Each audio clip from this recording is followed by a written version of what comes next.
रहीम। अभी हमारा आज का सेकंड लेक्चर है टुडेज का, यानी 53 नंबर लेक्चर है and we are going to talk about the angiospermic life cycle. Plants की हम सेक्सुअल रिप्रोडक्शन पढ़ रहे थे और मैंने आपको एक जनरल प्लांट लाइफ साइकिल भी बताया था और फिर मैंने कहा था कि हम इसी जनरल लाइफ साइकिल को इम्प्लीमेंट करेंगे मुख्तलिफ ग्रुप्स के अंदर।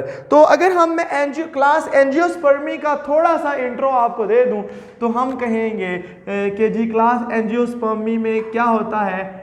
ये होते हैं वो पौधे जो कि फ्लावर और फ्रूट पैदा करते हैं, यानी जिनमें फल बनता है और बीज उसके अंदर होते हैं।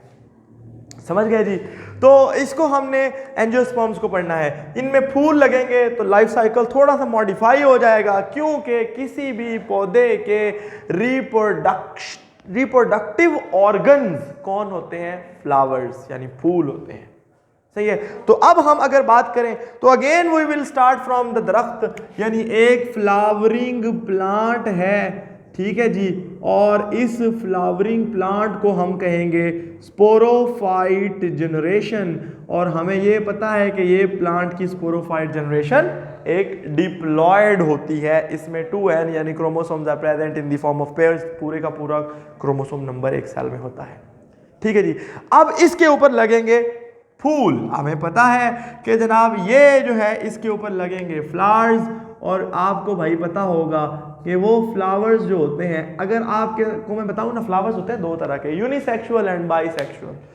जो बाइसेक्सुअल को हम हर्माफ्रोडाइट भी कहते हैं। मैं फर्ज में एग्जांपल यहाँ दे रहा हूँ ऐसे फूल की जो हर्माफ्रोडाइट है, यानी जिसके अंदर उसी फूल के ऊपर मेल पार्ट्स भी होते हैं और फीमेल पार्ट्स भी होते हैं। यानी उसी की फूल के ऊपर हम कहेंगे तो स्टेमन्स भी होते हैं जो मेल रिप्रोडक्टिव पार्ट्स हैं, जिनको हम एंड्रोशियम कहते हैं। आपने ये 10वीं क्लास में भी बात पढ़ी हुई है, ठीक है।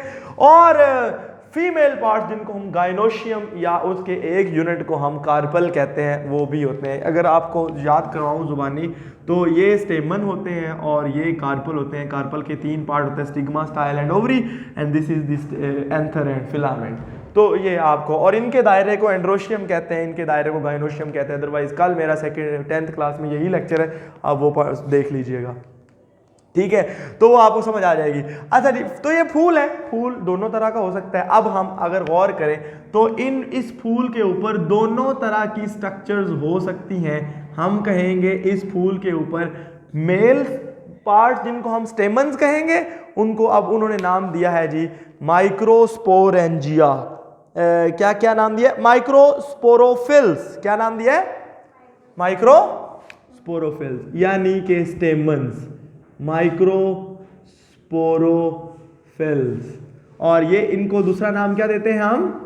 ये मैं जरा ऊपर से मिटाने लगा हूं ताकि हमारे पास जगह बच जाए तो काम चल जाएगा। अच्छा जी, सो माइक्रोस्पोरोफिल्स, ठीक है। और इनको हम स्टेमन्स भी कहते हैं, सही है। और ये जो फीमेल पार्ट है इसी फूल के ऊपर, जो फीमेल पार्ट्स हैं, उनको हम ये कह देते हैं जी ये मैक्रोस्पोरोफिल या मेगास्पोरोफिल्स हैं, और इनको हम कार्पल्स कहते हैं। ये फूल के मेल पार्ट्स हैं और ये फूल के फीमेल पार्ट्स। इन फूल के मेल पार्ट्स के, अब मैं थोड़ा सा यहाँ सेपरेटली थोड़ी डायग्राम भी समझा दूं ताकि आपको मतलब थोड़ा आइडिया भी हो कि सर क्या बात कर रहे हैं। ये देखिए, ये अगर फर्ज किया ये एक स्टेमन है, ठीक है, और ये उसका एंथर और फिलामेंट्स है। और ये अगर दूसरी साइड पे मैं बनाऊं तो ये एक कार्पल है और ये उसके पार्ट्स है स्टिग्मा, स्टाइल और ओवरी। तो ये है मेगास्पोरोफिल और ये है माइक्रोस्पोरोफिल, मेल पार्ट और फीमेल पार्ट। अच्छा, इसके अंदर होती है देखें जी आप गौर, इसके अंदर होती हैं पोलन सैक्स, ठीक है, छोटी छोटी थैलियां जिनमें माइक्रोस्पोर बनेंगे, यानी जिनको हम पोलन सैक्स का नाम देते हैं।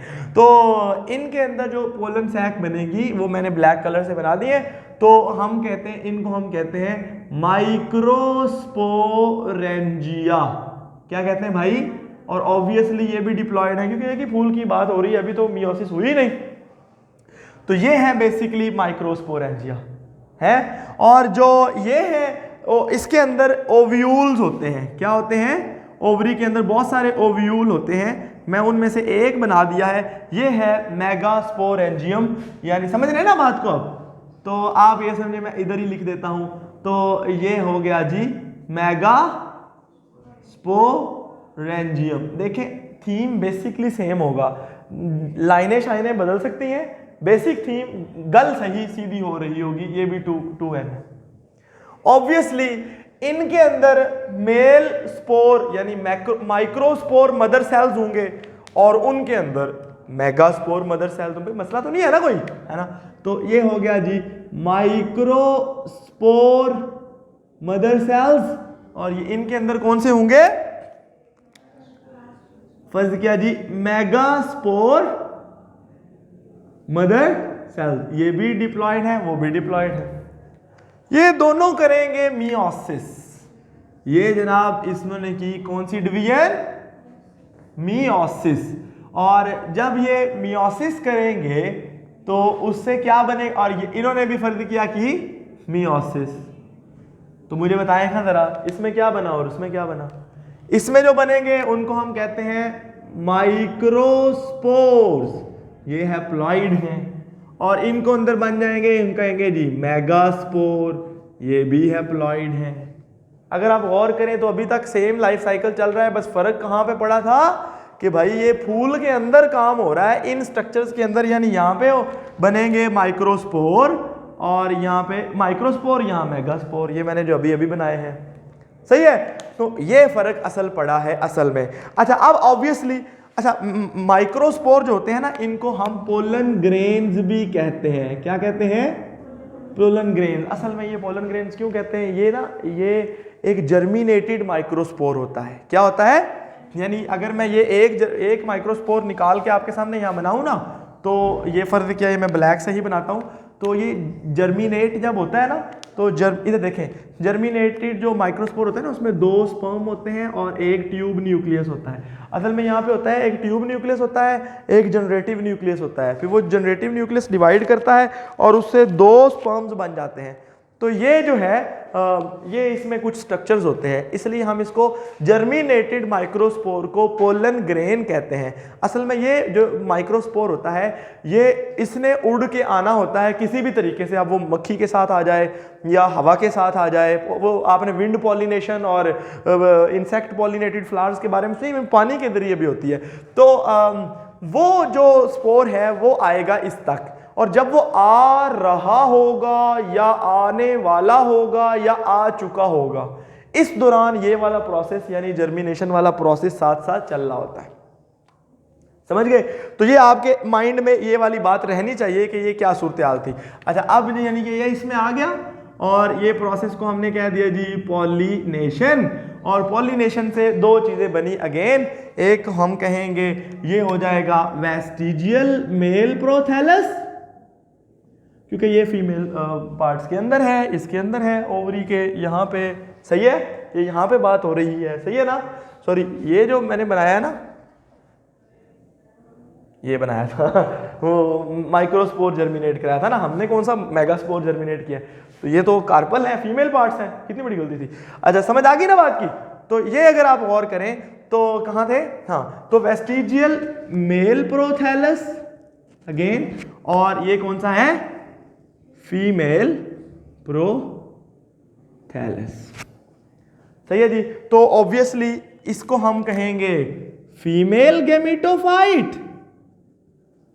ये 2n है, ये n है, हैप्लॉइड है, क्योंकि स्पोर खुद हैप्लॉइड था। ये भी स्पोर खुद हैप्लॉइड था, वो स्पोर भी खुद हैप्लॉइड था। और ये जो है इसको हम कहेंगे मेल गैमेटोफाइट, क्योंकि और ये भी हैप्लॉइड है। समझ आ गई जी बात की? अब मैंने आपको जो बात बताई थी कि ये जो बनाएगा ना स्ट्रक्चर्स, ये बनाएगा ये वाले स्ट्रक्चर्स, एक ट्यूब न्यूक्लियस और 2 हम कहेंगे स्पर्म्स। स्पर्म्स को इन्होंने यहाँ पे किताब में जो लफ्ज दिया हुआ है वो होता है मेल गैमेटिक न्यूक्लियस। यही नाम दिया गया है, मतलब समझ आई ना? तो एक मेल गैमेटिक न्यूक्लियस, 2 बनाए हैं हम ऑब्वियसली। तो ये बनते हैं जनाब, इधर देखें, तो हम कहेंगे 2 मेल गैमीटिक न्यूक्लियाई और ये माइटोसिस से होते हैं और ये दोनों ही हैप्लॉइड होते हैं। सही है। तीसरा इनके अंदर किताब में वो बात नहीं लिखी, वो ट्यूब न्यूक्लियस का काम है, जिसने ट्यूब बनानी होती है, पोलन ट्यूब बनानी होती है। तो उसका तो कोई काम स्पेसिफिक है नहीं, इसलिए उसको उस साइड पे नहीं लिखा गया। समझ आ गई जी बात की। अब जो फीमेल साइड पे जो काम हो रहा है, इसमें आमतौर पे बनती हैं दो चीजें। ठीक है, मैकेनिज्म थोड़ा सा डिफरेंट है। मैं इसे थोड़ी सी मॉडिफिकेशन करूंगा इस लाइफ साइकिल से। डायरेक्ट आपको दो चीजें बना के दिखाता हूं ताकि आपको ये चीज समझ आ जाए, बाकी बातें हम बाद में डिस्कस कर लेंगे। अच्छा, वो क्या है जी कि ये दो चीजें बनाता है। नंबर वन चीज क्या होती है, अगर आप गौर करें तो वो होता है ओवोस्फीयर, यानी ओवम यानी एग, यानी फीमेल गैमेटिक न्यूक्लियस। जिस तरह ये मेल गैमेटिक वो एक होता है यहाँ पे, सही है, ये एक होता है और ये है और ये हैप्लॉइड। भाई समझ आ गई बेटा, आपको समझ आ गई कि भाई एक चीज और बनती है, उसे हम कहते हैं वो होता है जी हम कहेंगे फ्यूजन न्यूक्लियस। क्या होता है? Fusion nucleus. तो हम कहेंगे जी ये दूसरी जो चीज होती है ना, ये फ्यूजन, और ये 2n होता है। कैसे? असल में ये दो पोलर बॉडीज से बनता है। जब आपको मैं ओवोजेनेसिस पढ़ाऊंगा ना, तो उसमें आप देखेंगे कि एग स्पर्म्स तो बहुत सारे प्रोड्यूस होते हैं मियोसिस जब होती है, लेकिन एग होता है सिंगल, एक ही एग प्रोड्यूस होता है। बाकी जो चीजें होती हैं उनको पोलर बॉडीज कहते हैं। उनमें न्यूक्लियस उनमें पूरा होता है, साइटोप्लाज्म उनमें थोड़ा होता है, तो इस वजह से उनको हम कहते हैं पोलर बॉडीज। तो वो बनती हैं साथ में, वो पोलर बॉडीज आपस में फ्यूज होती हैं, जिसकी वजह से वो फ्यूजन न्यूक्लियस 2n हो जाता है। अच्छा जी, अब क्या होता है, यहां से बनती है एक, अगर हम बात करें तो यहां से बनती है एक पोलन ट्यूब। क्या बनती है? Pollen tube. और उस पोलन ट्यूब में दो गैमेटिक न्यूक्लियस होते हैं। अब मैं इसको ऐसे बना दूं तो कोई इशू तो नहीं होगा, ठीक है। यानी पोलन ट्यूब के अंदर जो दोनों गैमेटिक न्यूक्लियस हैं, उनमें से एक आएगा वो इसके साथ जुड़ेगा और दूसरा आएगा वो इसके साथ जुड़ेगा। तो मुझे एक बात बताएं बेटा, अगर इसको इसके साथ जोड़ें तो जो चीज बनेगी वो 3n स्ट्रक्चर नहीं बनेगा। इसको एंडोस्पर्म न्यूक्लियस कहते हैं। क्या कहते हैं? Endosperm nucleus. ये एक 3n स्ट्रक्चर बनता है। ये बाद में ये बनाएगा एंडोस्पर्म टिश्यू। क्या बनाएगा? इस टिश्यू का काम सीड के अंदर फूड की स्टोरेज करना होता है, सही है जी।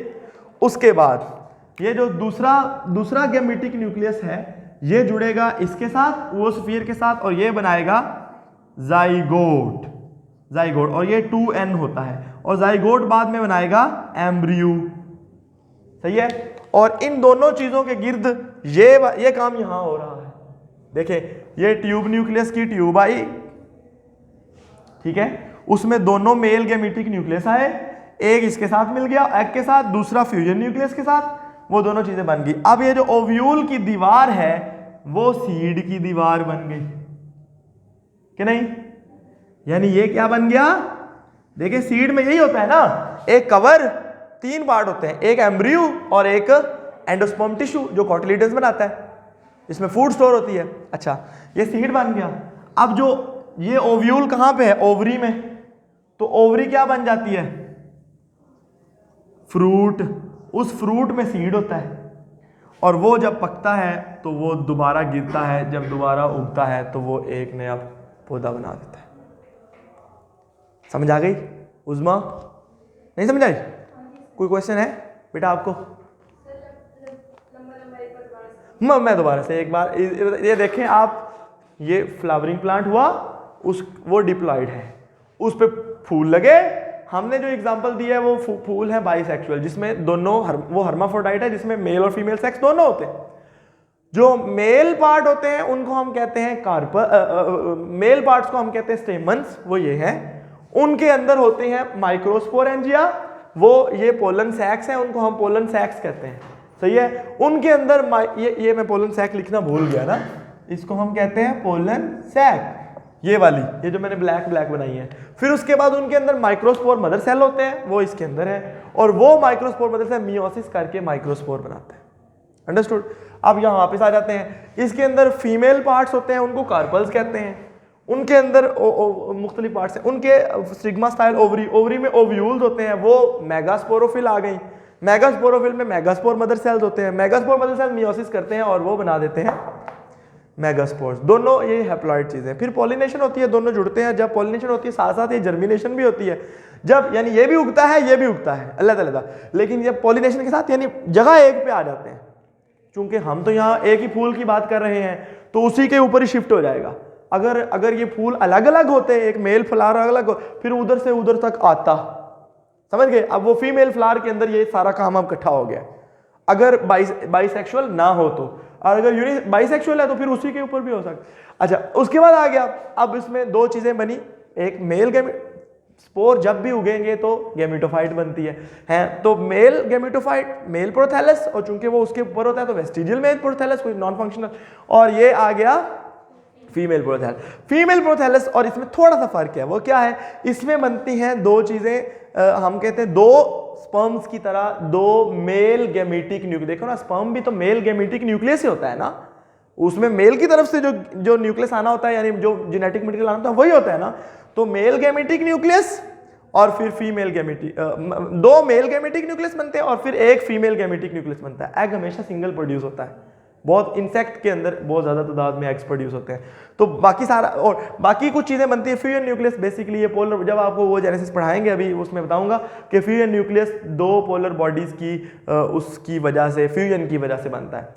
अच्छा, अब उनमें से क्या होता है, एक मेल गैमेटिक न्यूक्लियस जो है, ये दो है ना, एक जुड़ता है पोलन ट्यूब के जरिए आता है ओवम के पास यानी ओवोस्फीयर के पास, उसके साथ जुड़ के जाइगोट, और जाइगोट बाद में एम्ब्रियो, सही है। और जो दूसरा है वो जुड़ता है फ्यूजन न्यूक्लियस के साथ, और वो ये 2n है, वो n है, ये 3n न्यूक्लियस जो बाद में एंडोस्पर्म न्यूक्लियस, एंडोस्पर्म टिश्यू बनता है।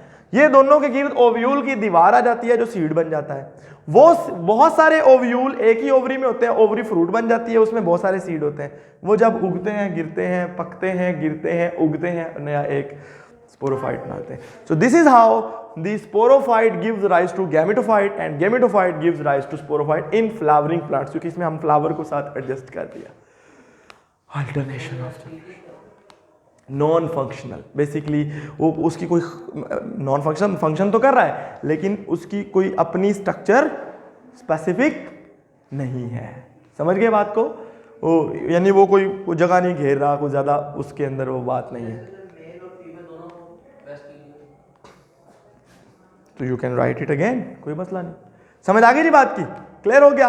तो कोई सवाल है यहाँ तक? अच्छा, आगे है एक बात ये देखें, यहाँ पे तो फल तब बनता है जब फर्टिलाइजेशन, फ्लावरिंग प्लांट में दो तरह की फर्टिलाइजेशन होती है, एक होती है ये वाली और एक होती है ये वाली। दो गैमेटिक न्यूक्लियस थे ना, दोनों के साथ मिले, जब दोनों जुड़ते हैं इसको हम कहते हैं डबल फर्टिलाइजेशन। जब डबल फर्टिलाइजेशन होती है तो जो सीड बनते हैं, लेकिन सम टाइम फर्टिलाइजेशन के बगैर, देखिए जब फर्टिलाइजेशन होती है ना तब जो है, अच्छा इससे पहले मैं आपको एक कॉन्सेप्ट पढ़ा लूं फिर आपको मजा आएगा इसको पढ़ने का। वो वैसे तो बाद में है लेकिन मुझे पहले पढ़ा लेने दे। उसको हम कहते हैं फ्रूट सेट। क्या कहते हैं? ये सिर्फ समझाने की खातिर मैं दोबारा से पहले पढ़ा रहा हूं उसको, ठीक है जी। तो वो क्या है? Fruit set. फ्रूट सेट क्या होता है? देखें अगर आप गौर करें, ये है जी अपना एक कार्पल है और इसके ये पार्ट को हम कहेंगे स्टिग्मा, फिर ये आ जाएगा स्टाइल, फिर आ जाएगा ओवरी। आपको पता है यहां ओव्यूल है जिन्होंने बाद में सीड बनना है। देखें अगर इन ओव्यूल्स के अंदर फर्टिलाइजेशन हो जाती है तो क्या एम्ब्रियो भी इन्हीं के अंदर होगा ना, या मैं ई लिख देता हूं, ई एम्ब्रियो। इन ओव्यूल्स के अंदर एम्ब्रियो है। Developing embryo is a good source of oxygens. समझ गए बात को? डेवलपिंग एम्ब्रियो जो होता है वो क्या प्रोड्यूस करता है? Oxygens. And not only it produces the oxygens but also it stimulates the cells of the ovule and ovary to produce auxins and also gibberellin and cytokinins वगैरह भी, वो सारी चीज़ें भी वो प्रोड्यूस करते हैं। इससे क्या होता है, ऑक्सिन्स जो होता है वो ओवरी की रिटेंशन, याद है फ्रूट सेटिंग के लिए ऑक्सिन्स चाहिए होते हैं, है ना। तो जब ऑक्सिन प्रोड्यूस होते हैं तो फ्लावर जो है, फूल जो है वो गिरता नहीं है, वो वहीं पे सेट हो जाता है, वो रुक जाता है। अगर ऑक्सिन्स ना प्रोड्यूस, इस दौरान आप बाहर से ऑक्सिन्स का स्प्रे करके या पानी के अंदर मिला के भी ये काम कर सकते हैं, पर जो ऑक्सिन्स होते हैं, यानी समझ रहे हैं ना बात को, कि the developing embryo is the good source of auxin and it also stimulate the cells of the ovaries to produce auxins, gibberellin and cytokine, जिसकी वजह से क्या होता है, ऑक्सिन्स की वजह से फ्रूट सेट होता है, यानी ओवरी रिटेन रह जाती है, गिरती नहीं है, रिटेंशन ऑफ ओवरी। और दूसरी बात क्या होती है कि यहाँ जब जिबरेलिन जो साइटोकाइनिन्स आते हैं, साइटोकाइनिन्स आपको पता है एम्ब्रियो की डेवलपमेंट कराते हैं। साइटोकाइनिन्स क्या करते हैं, एम्ब्रियो को, सीड के अंदर जो एम्ब्रियो होता है ना, उसको, उसकी डेवलपमेंट, उसकी ग्रोथ को स्टार्ट करवाते हैं, ठीक है। लेकिन ऑक्सिन्स की वजह से इस तरफ फूड आनी शुरू हो जाती है, ओवरी की तरफ, ओवरी की जो दीवार होती है उसमें क्या होना शुरू हो जाता है, फूड आनी शुरू हो जाती है। यानी वो आपको पता है ना, ऑक्सिन्स जिस तरफ होते हैं उस तरफ फूड आ जाती है। जब फूड आनी शुरू होती है तो फूड यहाँ स्टोर होनी शुरू हो जाती है, तो फल बन जाता है। इसे fruit setting, fruit development and fruit ripening, तीसरा प्रोसेस मैं बताता हूँ। पहले नंबर पे फ्रूट सेटिंग, क्या डेवलपिंग एम्ब्रियो ने क्या प्रोड्यूस किया, ऑक्सिन, जिसकी वजह से ओवरीज रिटेन रह गई, तो ये फ्रूट सेट हो गया, समझ आ गई। दूसरी जो बात थी वो क्या थी कि जब वो ग्रो होता है, यानी ओव्यूल जो होगा, ओव्यूल के सेल्स प्रोड्यूस करेंगे ऑक्सिन्स, जिबरेलिन्स एंड साइटोकाइन, साथ में इधर उधर भी स्टिमुलेट करेंगे, जिसकी वजह से बहुत सारी फूड की जो अक्यूमुलेशन है वो उस एरिया में हो जाएगी और ओवरी आहिस्ता आहिस्ता फ्रूट बनना शुरू हो जाएगी।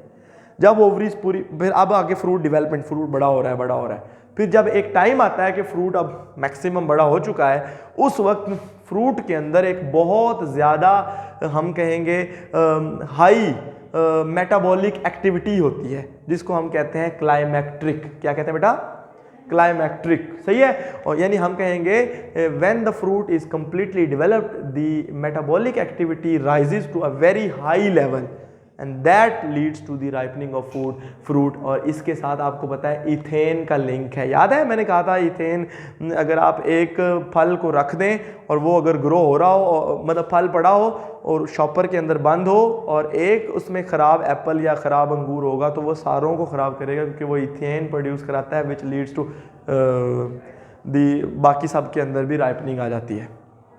समझ गए बात को। तो ये आपको लग गया पता कि जी ये होती है फ्रूट सेटिंग, फ्रूट राइपनिंग किस तरह से होती है।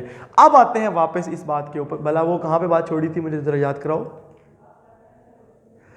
Parthenocarpy. Some time without the embryo, embryo भी नहीं बना, जाइगोट नहीं हुआ, फर्टिलाइजेशन नहीं हुई, but the cells of the ovule and ovary, they their self, them not their self, themselves, वो खुद ब खुद ऑक्सिन्स, जिबरेलिन्स और साइटोकाइनिन्स प्रोड्यूस करना शुरू कर देते हैं, जिसकी वजह से फ्रूट सेट विदाउट फर्टिलाइजेशन हो जाता है। पर बेटा समझ आई, इसलिए मैंने पार्थिनोकार्पी बाद में पढ़ाई। व्हाट वाज दैट, कि पार्थिनोकार्पी क्या है कि when sometime the cells of the ovules and ovaries, they start producing certain hormones like auxins, which cause the fruit set without the fertilization, without the development of embryo, and this leads to the seedless plant fruits, जिनके अंदर seed नहीं होते, क्योंकि fertilisation हुई नहीं, embryo बना नहीं, तो फिर के द सीड है। तो उस ये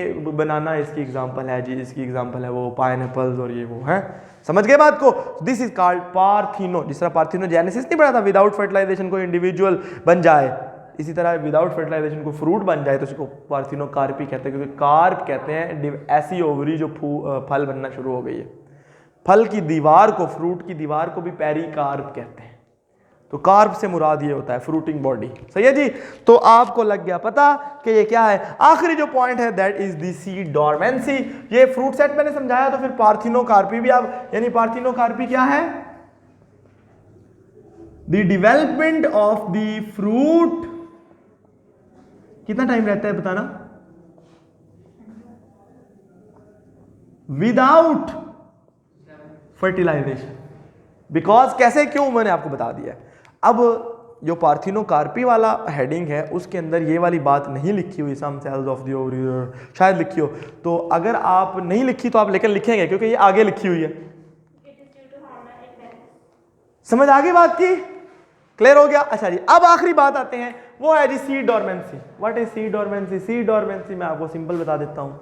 हर एम्ब्रियो एक ऐसी स्टेज से गुजरता है, एक ऐसे टाइम पीरियड से गुजरता है जिसमें वो अपने, ये सीड वाले प्लांट्स की बात हो रही है, जिसमें वो अपनी डेवलपमेंट को, अपनी ग्रोथ को कंप्लीटली या पार्शली सीज कर देता है, बंद कर देता है। इसका फ़ायदा क्या होता है कि अभी अब बीज उगे हैं, अभी वो गर्मियों के मौसम में निकले हैं, तो अब वो उन्होंने अगली गर्मियों में पैदा होना है, तो दरमियान में आ जाएगी ठंड। अब इसको अभी लगाएंगे तो वो ऐसा नहीं होगा। कोई भी बीज तब अपनी ग्रोथ शुरू करता है एम्ब्रियो जब उसको स्पेसिफिक सिग्नल्स मिलते हैं कि इन्वायरमेंट के अंदर इस वक्त ये सूरत हाल है और आप अपनी ग्रोथ को डेवलप कर सकते हैं, मतलब ऑक्सीजन प्रॉपर है, टेम्परेचर प्रॉपर है। तो अगर अनफेवरेबल कंडीशंस होती हैं तो जो सीड हैं वो डोरमेंट रहते हैं, मतलब वो ग्रो नहीं करते। Every seed passes through a time period in which it stops और ceases its development and growth. सही है? एंड दिस लीड्स टू, इसका फायदा क्या होता है? This helps the seeds to pass the unfavourable environment, unfavorable conditions for a specific period of time।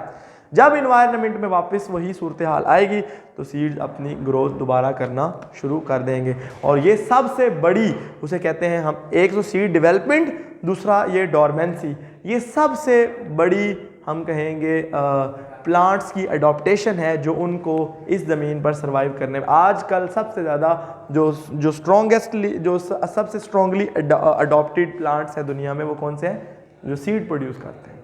ठीक है जी, तो कोई सवाल है तो प्लीज़ पूछिए।